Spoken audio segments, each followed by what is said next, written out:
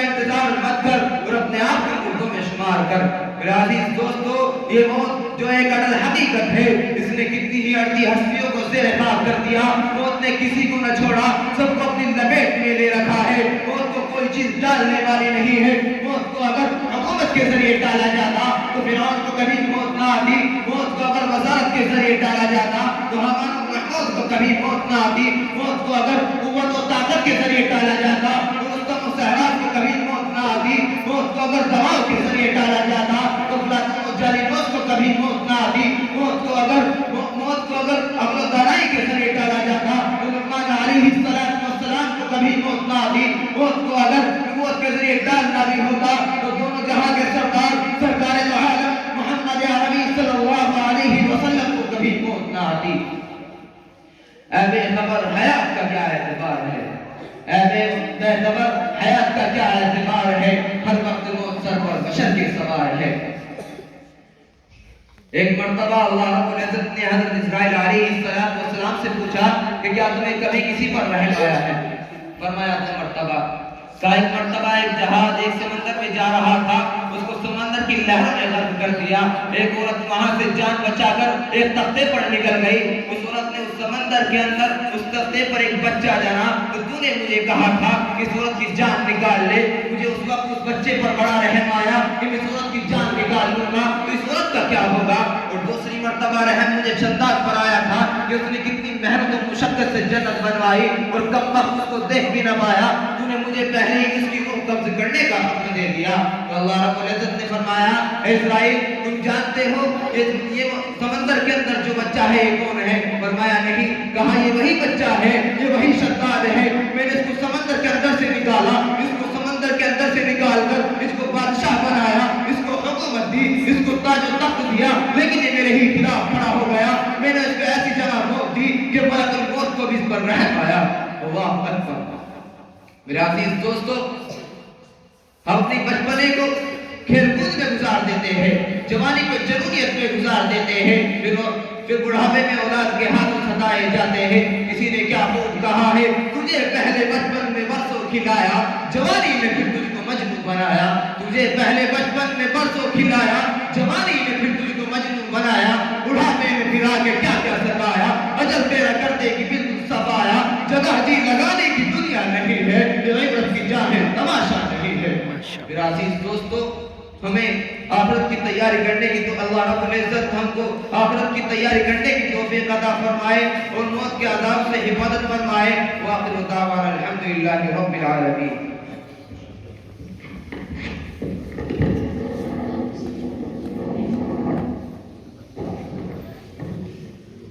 ماشاءاللہ موصوف موت اور فکر آخرت کے اوپر اپنی تقریر پیش فرما رہے تھے۔ ہم انجمن کو آگے بڑھاتے ہوئے تقریر کے لیے دعوت دوں گا عزیزہ محمد شعیب کشن پوری کو۔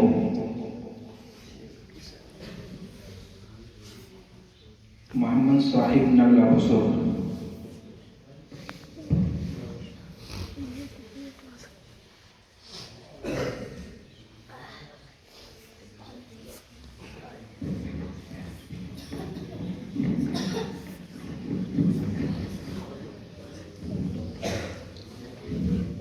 بسم اللہ الرحمن الرحیم۔ الحمد للہ رب العالمین والصلاة والسلام على سید الانبیاء والمرسلین محمد وآلہ واصحابہ اجمعین، اما بعد، انما یأمر مساجد اللہ من آمن باللہ والیوم الآخر، صدق اللہ العظیم۔ جناب صدر محترم، حاضرین انجمن، میرے مشرق اساتذہ اکرام اور عزیز ساتھیوں، دوستو، رسول اللہ صلی اللہ علیہ وسلم نے فرمایا کہ جب تم کسی شخص کو دیکھو کہ وہ مسجد سے تعلق رکھتا ہے تو اس کے ایمان کی شہادت دو، اس لیے کہ اللہ تبارک و تعالیٰ فرماتا ہے کہ اللہ کی مسجدوں کو وہی لوگ آباد کرتے ہیں جو اللہ اور آخرت پر ایمان لاتے ہیں۔ برادران اسلام، آج اس بس میں مساجد اللہ کے بارے میں باتیں ہوگی، اسلامی مراکز کے بارے میں گفتگو ہوگی، مسجدوں کی اہمیت، حفاظت اور عظمت اور روحانیت پر کلام ہوگا۔ کیونکہ اسلام میں مساجد کی بڑی فضیلت ہے۔ مسلمانوں کا مساجد سے ایک خاص ایمان کا تعلق ہے۔ اسلامی عبادت گاہوں کا مسلمانوں کی شان و شوکت میں ایمان افضل اور تاریخ شان کردار کر رہا ہے۔ ابھی میں نے جو آیت کریمہ پڑھی ہے اس میں مسجدوں سے تعلق رکھنے والوں کے ایمان کی گواہی دی گئی ہے، اور ان کی تاریخ میں فرمایا گیا کہ اللہ کی مسجدوں کو وہی لوگ آباد کرتے ہیں جو صاحب ایمان ہوتے ہیں۔ یہ تو تمام بات ہے کہ کبھی اپنے مکان سے پہچانا جاتا ہے، گویا مساجد ایمان کے دلیل ہے۔ اللہ تبارک و تعالیٰ نے ان مساجد کا مقام بہت بلند فرمایا ہے، اس کو آباد کرنے والے کو اعلیٰ مرتبہ عطا کیا ہے، ان کے لیے جنت و رحمت کی بشارت کی ہے۔ یہ مسجد کتنی اہمیت کی حامل ہے اس کا اندازہ اس آیت کریمہ سے کیجیے۔ ان اول بیت وضع للناس الذی ببکر مبارک ہدی للعالمین۔ اس دنیا میں لوگوں کے لیے سب سے پہلا گھر جو بنایا گیا ہے وہی ہے جو مکہ میں ہے، جو دنیا والوں کے لیے بہت ہدایت اور رحمت ہے۔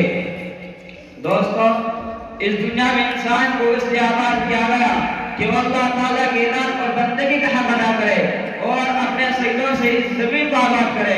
اس کو کھانے پینے کی فکر کے نہیں بھیجا گیا، لہذا دنیا کو آباد کرنے کا جو مقصد تھا اس کے پیش نظر سب سے پہلے اس کے گھر کی تعمیر ضروری تھی، جو اطاعت بندگی عبادت و تابعداری کا مرکز ہو، اس لیے خانقاہوں کو سب سے پہلے بنایا گیا۔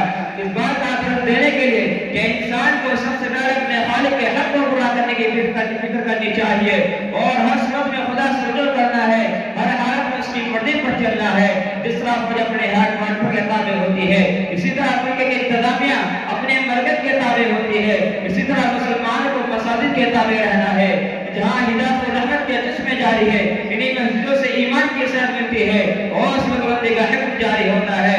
مومن کامل ہونے کے لیے ان مساجد سے تعلق رکھنا ضروری ہے، کیونکہ انما یأمر مساجد اللہ من آمن باللہ والیوم الآخر، اور جو مومن کامل ہوگا اسی کو سربلندی کی بشارت دی گئی ہے۔